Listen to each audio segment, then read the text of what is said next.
everybody. Welcome to Eagle Talk, and I am so excited about our Mother's Day edition.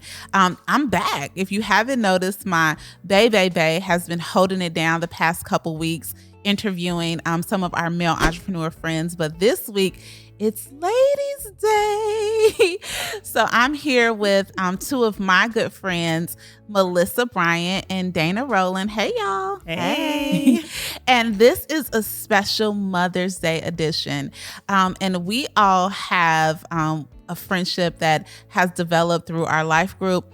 But we have a commonality that for Melissa and I, this will be our first Mother's Day where our mamas are in heaven. And ironically, when we met Dana in 2018, her mom had recently transitioned. So as you all know, my mother went to be with the Lord in December, and it's been a roller coaster. Not gonna lie. These ladies are very much a part of my grief story and that grief process. And in thinking about, first Mother's Day and birthdays and things like that, we thought, what a way to honor our moms as we approach this Mother's Day season, than to just talk about it, talk about how we're processing what that looks like, the impact that our mothers have had. Because what we have realized is that, we're blessed to have other people who we can be real honest with, right? Like we pray for each other and throw a curse word while we praying. Because we know, like, man, sometimes it is some bull crap. Jesus, what you gonna do? Because I miss my mama. So as we approach this Mother's Day, we just really thought that, you know what?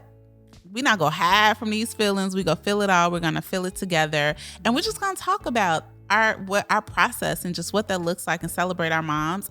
And we understand that we have each other and we have a community, but everyone doesn't have that. One thing that a lot of people have shared with me as I have been just sharing about my grief is like, you know what, you articulated that in a way that I wasn't able to say to someone, or a lot of times we bottle it up and we try to work and we try to mask. So we're going to talk about our mamas today, if that's all right. Yeah. And just talk about what we're going through. So Dana, let's talk to you. Tell us about your mom. My mom, Diane Bowie, mom of four. She had 3 girls and a boy, and I was her youngest and favorite. Hey, baby. Wait, you know what? I thought about that. You were the baby. Melissa, were you the baby? I was the baby. We all were the babies. All the babies. I didn't realize that. Okay. So I joke with my siblings all the time that I was her favorite, but I feel like I was. But she was my person. My best friend. She was a great supporter. My mom was my person. And what I mean by that, like, she really supported me in everything that I did. And I can go to her with a lot of my everything. I talk to her about my career, about my relationships, when I'm happy, when I'm sad. She really was a great listener. But what I love about her, and I try to channel sometimes, is that she was a really, really great servant. She was a servant leader. That was her thing. She served others.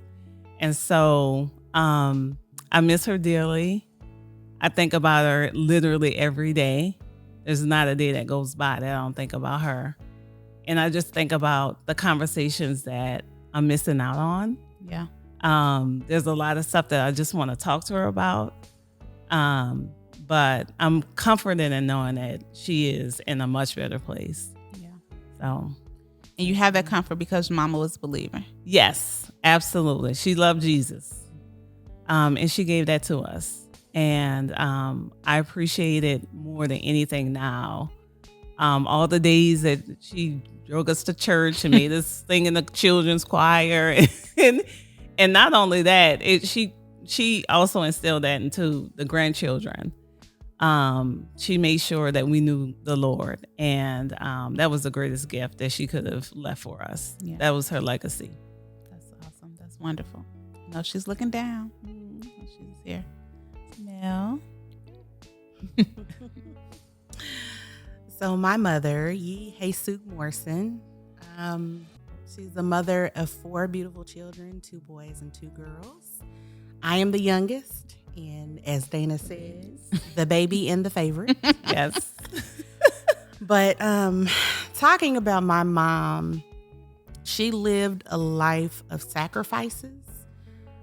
Just telling her story of coming here from Korea. She left everything that she had. My father was in the Army, and they met when he was in the service. And when she married my dad and came to the States, her family in Korea disowned her. Wow. So that was a lot. And my mom always told us her story. She did not talk bad about her family, but we were her family. Yeah. So that was just really the testament that she lived. She was a minister's wife, so she was the pastor's wife. So she just led a life continuously of sacrificing. She sacrificed her own self. Lots of pastors' wives that are serving, they are selfless because they're serving others and they're a giver. And I just remember just from growing up, just always, anytime we went to someone's house, she took something, she cooked for them, or she had a garden, and she always wanted to share her fruits of labor with the neighbors, with everybody. And they called her the egg roll lady. So my dad always teased us and said his church was built on egg rolls because my mom literally would hand roll egg rolls. And not only that, but she lined all me and my siblings up and we were rolling. Yeah. Rolling those egg rolls. But that was the church donation fund. Those are some fun times that I miss about her. She was a prayer warrior. Countless times she would wake up early in the morning and she was praying. And that was one thing that she left within us, instilled that prayer works. So she was a really strong believer. And I think, as Dana said, that her mom, that was the gift that she could give the kids. That was something my mom gifted us with, is just keeping God at the center. Not only that, but just if I were to talk through some things that she instilled, was the hard worker, to always take pride in your work. Yeah. To not give up, and really just to be a giver. And so I try to find things throughout the day, and whether it's small or big, on how can I make a difference by just giving back to someone in need, or even just continuing to live and carry on her tradition of family first. Yeah. You know, as y'all are talking, what's interesting is that although I've never met your moms, Dana, your mom had already transitioned right before we met. And then Melissa, your mom's in Oklahoma. We're in Texas. So I never met. Well, you know what? Was she at your baby shower here? No. No, because you had a baby shower there too in Oklahoma. Yeah. You had two. Yeah. So, but you know, Facebook and social media make you feel like you met them. Right. You're right. I'm very familiar with your mother. But it's crazy because we all are good friends, sisters, more like. And as you all are describing your mom, I could just take their name off and put my mama there. You know, from giver to servant to, you know, making sure that I knew who the Lord was. Prayer warrior. So all these different things, you know, even in the midst of grief, it's like, okay, God, I see what you're doing here. Yes. You know what I'm saying? I see what you're doing here. And speaking of gifts, I just want to, you know, we got our tissue in case we need it. But I'm just thinking back to Melissa's mom transitioned really quickly back in July. Yes. And at the time when like my sister had just passed away in June, and you all have walked with me, like they know my grief story, you know, that I've lost a lot of siblings, well, you know, all of my mother's children, and just what that looks like. And we were just like, I'm literally still kind of in shock about what's happening with my sister, and they're checking in on me. And then we wake up to a text from Melissa. Do you have the capacity to talk about that just a little bit? I can talk about it. I'm going to get emotional. It was the story. So it was July the 16th, Friday, when we got a call. And ironically, we were packing our suitcases because we were actually headed to Tulsa for the weekend to drop off the young one who was going on vacation with Mimi and Papa. And I was doing laundry and packing, and my cell phone was just out of sight, out of mind. And Romby came down the stairs, and that gut feeling. Yeah, something not right. Just something isn't right. And my dad had called him, and he handed me the phone, and just reliving it, my dad just sounded like he was just in shock, telling me that the paramedics were working on my mom. And that's all he could get out. And my stomach just tightened, and he was just sharing that she wasn't responding and they were working on her. At that point, I dropped the phone and couldn't breathe. I ran into our master bedroom and just shut the door to just get away. And I just remember wailing. The next thing I know, Dana, who was also my neighbor. Yes, yeah, we didn't know we were neighbors until we met you. No clue what God was doing. God was in it for sure.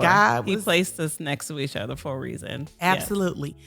My sister, she showed up and just took me in her arms. Mm-hmm. The next moments was just blackout.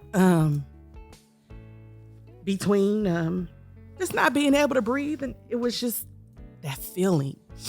But anywho, we packed up everything, loaded up the car, got on the road, headed to Tulsa, and you gave us an update, and we were just all like fervently praying, like, okay, yes. God, this cannot, yes. like in our group we're in a life group together, and it was like we're just kind of getting hit with stuff, like pandemic stuff, and someone was going through a depression, like some marriage challenges. My sister drowned, and we like, no, God, like what you ain't gonna do is take Melissa mama. Like that's what's not gonna happen. Yes.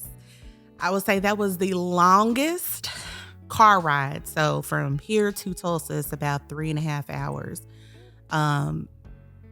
Silence. It was just the longest car ride I've ever had to deal with. But the journey of just arriving, this was very unexpected. I don't know if I shared with you all the story, but my mom was very active up until the day that she passed. Her best friend, husband, who was 90 years old, had passed that same week. So she had been cooking and serving and had told her, comforting her best friend, telling her, life is nothing. You're here one day, you're gone another, and you just got to be ready, talking and sharing just about Jesus. Right. Wow. Sharing the gospel. And she did not know that her number was going to be called next. Yeah. And that kind of stuck with me because up until the day that she died, she was serving others. Yeah. And telling them about Jesus. She was ministering and discipling up into in the midst of somebody else's grief. Like, look, girl. Yes. Yeah. And so when I say that this was all unexpected, even to this day, we do not know what happened. But we arrived and she was already in the ICU. And I am coming to grasp that I do believe that my mom actually was gone before we even got there. Mm-hmm. But they revived her.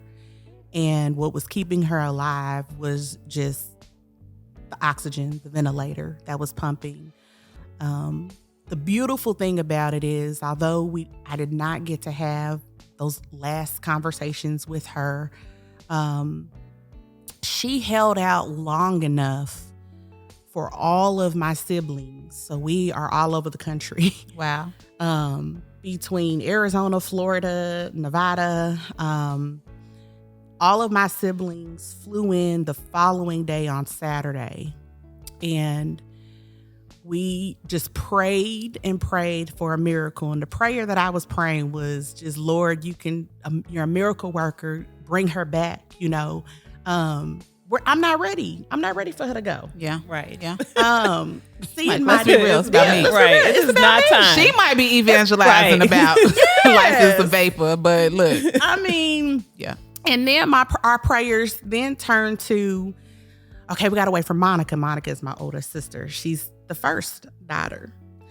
And we said, we got to wait for Monica to arrive. We got just, Mom, hold on until Monica gets here. And we did, each of us individually went in and we spent quiet time with her. And I remember playing just Maverick City, my favorite album right now. And just sitting in a moment and having that time. Could not hear her and just seeing her in the condition she was in, but also it was a spiritual battle, me being in that room. Yeah. Because I don't want to let her go and I'm praying to God, but at the same time, seeing her in such condition that she was in. And you knew how she was. Yes. And knowing it was very hard. But my sister ended up arriving and she was able to say her goodbyes to Mom. And shortly after, she passed. And it's also crazy because me being the youngest, I've always been the one that pops off or keeps everybody together in the family. Right. And through this, my background, I work in healthcare. And I also did not know what God was setting me up for. Yeah. To be able to have the courage and be the spokesperson. And when my dad could not make decisions, I was able to step in and all my older siblings were looking to me. And I was able to keep it together. But in those last moments, they all went in because she coded. And, they're looking at me like, what we gonna do? What we gonna do? What's next, Mel? The baby. And so I had to really have a lot of courage to let the doctor know to just call it. And that was hard. But I think for me being the strong leader in the family and the dominant, I always got to have the last say so. Yeah. I think now that I look back on it, I feel like that was a blessing. Yeah. He equipped you. God equipped you for that. Yeah. For that. He did. That is amazing. Yes. And I'm just thinking about, just speaking of how God equips you and, like he will use, like you'll think you're in a role or he has given you an experience for one thing, but it can be for something totally different. And I remember, I think it was on my anniversary. So Mom passed away, was that July 18th? 17th. 17th. That evening. And then on my anniversary was August 4th. And I remember you having like just a really rough day. And you were like, if anybody can get here. And Dana got there and then I got to your house and we just kind of cried, prayed, cussed, like the whole thing. And then I remember having a thought because I think I was still in shock about my sister. And it was a little bit different because while my sister was my sister, she wasn't a part of my everyday life. So I definitely was grieving, but it just looked different than any way that I grieved, but I was grieving. But I remember having a thought to myself, like, because my sister was much older than me. She was 65. And her daughter is now without her mom. And I remember thinking, I need to connect my niece with Melissa. Because my sister passed away really suddenly, like really she was gone at the time they got a call. And I remember like thinking to my, like I'm gonna put it in the back of my head. Like, I know that you were in a fragile place. She was in a fragile place. I was like, but they could be each other's person, God. Like, that's why you got me in this mix. So I could collect Melissa with somebody who experienced this sudden death. Oh, then came December. And, then came December. And, that's what that looked like. So Dana, you are like the OG for me and Melissa in terms of we're experiencing a lot of firsts, but I know that walking through these losses with us has opened up. Yes, it's definitely caused triggers going back to remembering, our stories are very similar in many ways. Like, though Melissa, your mom passed suddenly, again, me being who I was in my family, I was the decision maker for my mom. And just a little bit background on my mom and, what caused her demise. She had breast cancer. And that's something that, It's prevalent in my family. I'm a breast cancer survivor. My grandmother, my aunt, who's my mother's twin sister, we all experienced the same diagnosis. And she had been going through treatment, and we thought she was going to beat it. And no one thought that she would, pass away. She would survive this. Yeah, that was the expectation. Yeah, because that was the you've seen it, expectation. right. I mean, my grandmother, me, my aunt, who got diagnosed twice, were all survivors. So when Mom got breast cancer, she was going to survive. Mm-hmm. Period. And then, unfortunately, within a couple years, the cancer advanced, and she told me one day that the doctor was concerned about, some lab that came back, and I made it home on a Tuesday, and she was gone 7 days later. Wow. Similar to what happened. Yes. Yeah. And when I got home, I could tell she was in a lot of pain, like just excruciating pain. So we took her to the doctor, and that's when it was first revealed that she was stage 4. Wow. So she had not told us that the cancer had advanced, and she pretty much didn't have much time. And I just remember being mad at her for not telling me, because it's me. Right. I'm your person. I'm your person, Yeah. and you're my person. And in my mind, I can handle it. Yeah. Right. I fully understood why she didn't necessarily make it a big deal with my siblings and other family members, because, they're very, very emotional. And I think she was just trying to protect us. Yeah. She didn't want us to, make a fuss or anything. And 7 days later, she was gone. It's a weird place to be fully on your face, pissed off, grieving. Because for me, I was just kept thinking, we're all in our, you're not in your 40s yet, are you? Not yet. Not yet. Okay. But we're all, me and Dana are in our 40s, right? But I remember I'm 40. thinking, your mom is, and the way we're describing our mothers, like we had some mamas. You know what I'm saying? We have mamas Yes. that were there for everything. Friends can talk about stuff. And I remember thinking, like, is this how it's going to end?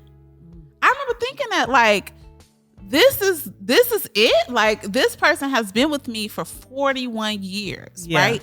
This is how it's going to end. But so in the midst of the grief, though, it's just immense gratitude. And the immense gratitude, like you all, like I got the call and I'm in Texas and she's in Illinois. And I'm like, okay, am I going to make, am I going like that? I was just praying the whole time, like, Lord, I got to the point where I was praying that I could make it. But then I was like, the worst thing that could have happened to me is that I flew during the pandemic when they weren't serving drinks on the plane. Because I was like, how am I going to get off this plane and my text will go off and my mama's dead? But that isn't what happened. And God did allow us to get there. And while it was an excruciating, 5 to 6 days, it was so much to be grateful for. And I did have an opportunity, to say everything. Like there was nothing unsaid. And, the day that I got to the hospital, I arrived, look how trifling the hospital is. I got there Monday night and they closed ICU, said I couldn't come. I'm like, I done came all the way from Texas, but okay. Keep alive tonight. That's all you need to do. But got there on Tuesday and, just that time where she knew who I was, she was able to, she ministered to me. Remember, like I have video, keep Yes. God first. Are you scared? No. And then the following days, just to have an opportunity to bring her home and to create an atmosphere of worship. And like you all, like there was even a point where I was thinking like, in my real estate career, I was like, this is why you allow me to be successful in real estate, right? Because I don't have to worry about a sub plan. I didn't have to worry about anything. Everything was taken care of. And not only that, you knew what you had from my mama. So in the past 4 years of doing this scare, he allowed me to give her experiences and us to spend time together and have like all these different things are going through my mind. But while I'm watching her die, I'm like, damn, but I'm grateful. And I'm so grateful because, and I think we all can account for, my therapist said, the grief is deep because the love was deep. That's right. So what's worse, right? To grieve or to have never known a love like that. Yes. So I appreciate that. So I guess here's one quick question for y'all. So how do you want your mom to be remembered?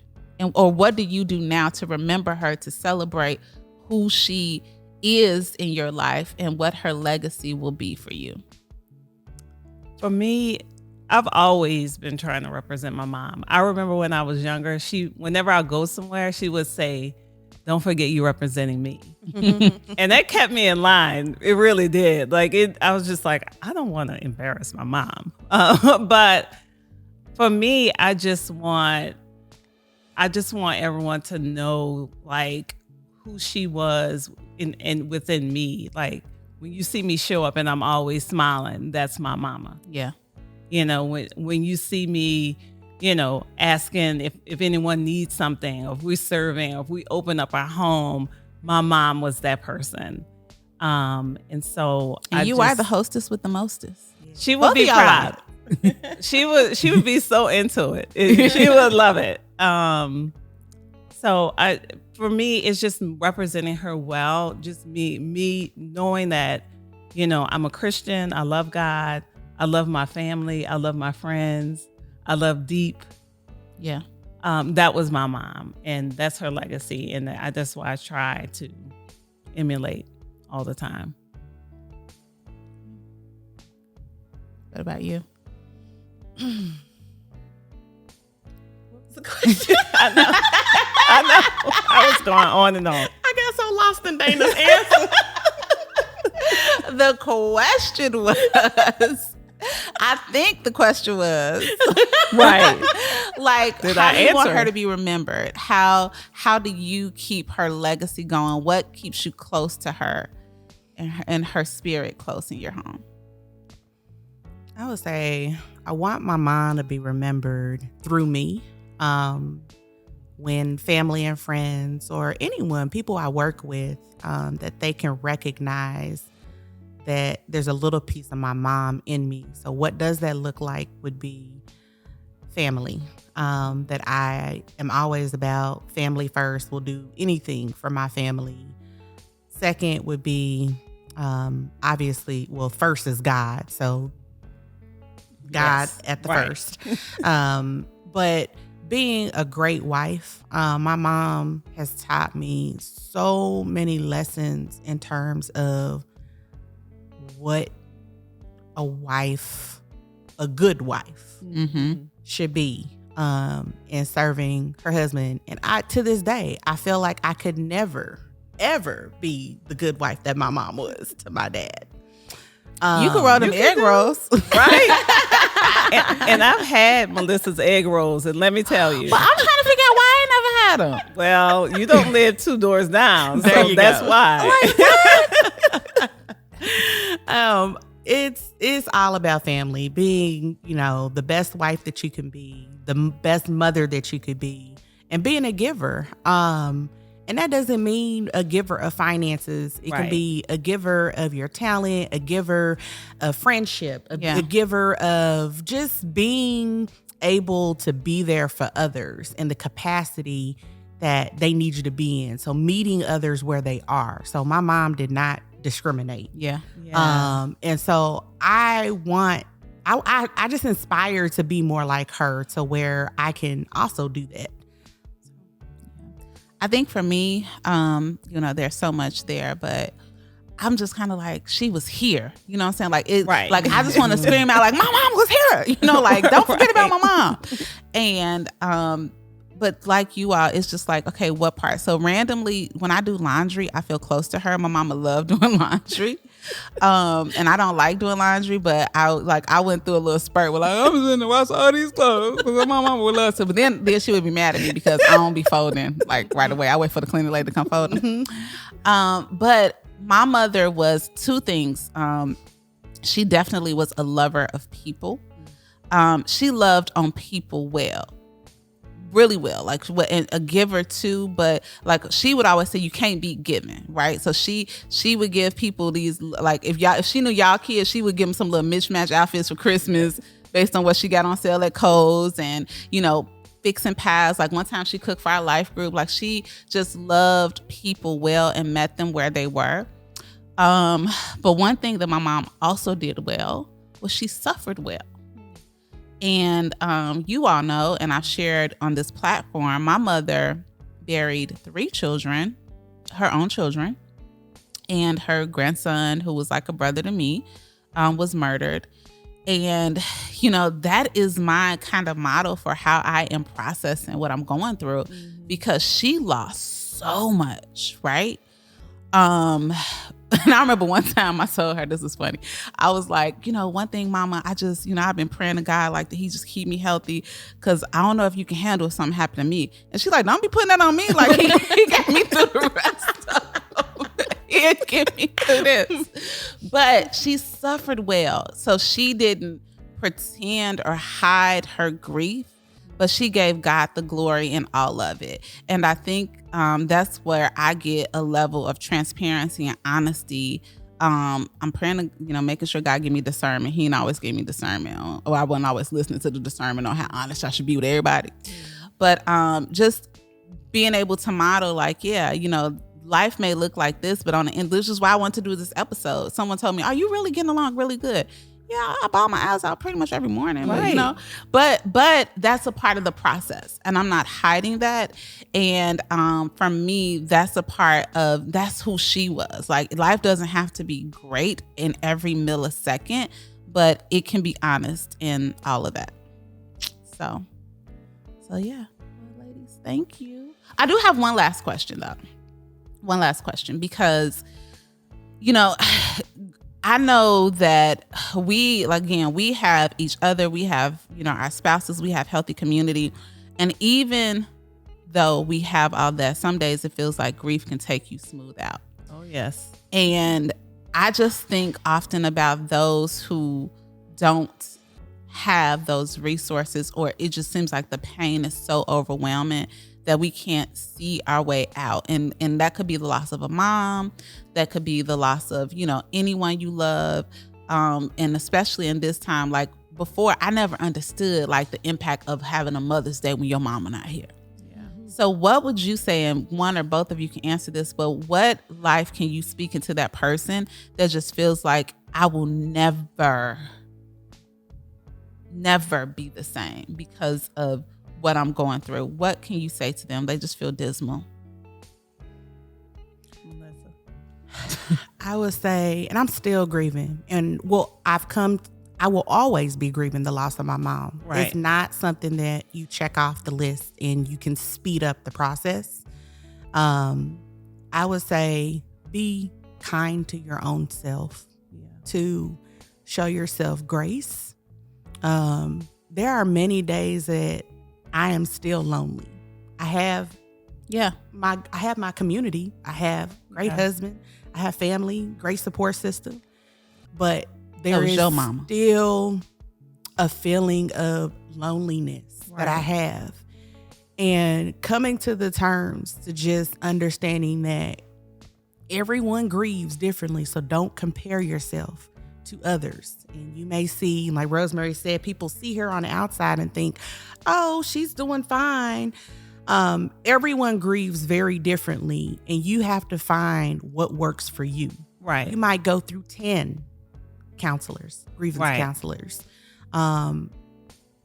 You have Jesus on your side. And so I think for me, when I am feeling low and I am lonely, I'm talking to God way more often to help me get through this, because I know out of anybody here who knows me best other than my mama is God. Yes. Yeah. I would encourage people to just be bent on grieving well. And what I mean by that is, you definitely need to take the proper time to set aside to really be in your feelings. And also not neglecting yourself. Yeah. Because that's the first thing to go. Mm-hmm. Right? You maybe stop caring about your health or caring about the things that's going on around you. And for me, grieving well means, leaning on God and leaning on positive influences in my life and seeking those people that I know that's going to help you feel better, just finding more positive things to do. But also just owning that time and knowing that it's there and taking ownership of it. It's hard. Like I tell you guys, you'll never get over it. No, never. So for me, the way that I've processed it so far is that, okay, I'm not going to get over it, then how I'm going to live with it. Yeah. No, that's good. That's good. Yeah, I'm just thinking before we go, I had somebody reach out to me at church. Like one Sunday I was just having a moment at church and somebody knows me and was like, oh, do you want to go to lunch or something? I was like, you know what? I appreciate your offer, but I need to feel this. Mm-hmm. You know what I'm saying? Like I need to, because if I was to go to lunch or do stuff or busy myself, I was like, I need to feel this and I need to go through it and I need to cry and I need to, not into a slump, but I need to allow myself to release. Right. And I appreciate the offer, but, and not just stuff, so that I can actually feel what I'm feeling, process what I'm feeling, and ask God, okay, now what do you want me to do with this? Right. What do you want me to do with this? So, well, y'all, that was good. We did better than I thought we did. We did good. We did better. Good. Well, happy Mother's Day. Happy Mother's Day. My kids are home. So it's time for us to go. But happy Mother's Day. And to everyone who is checking in with us, happy Mother's Day to you coming up this week. If this is your first or 50th Mother's Day without your mom, we are thinking about you. We care about you. We are praying for you. And we're standing in the gap for you. See you next week. Bye.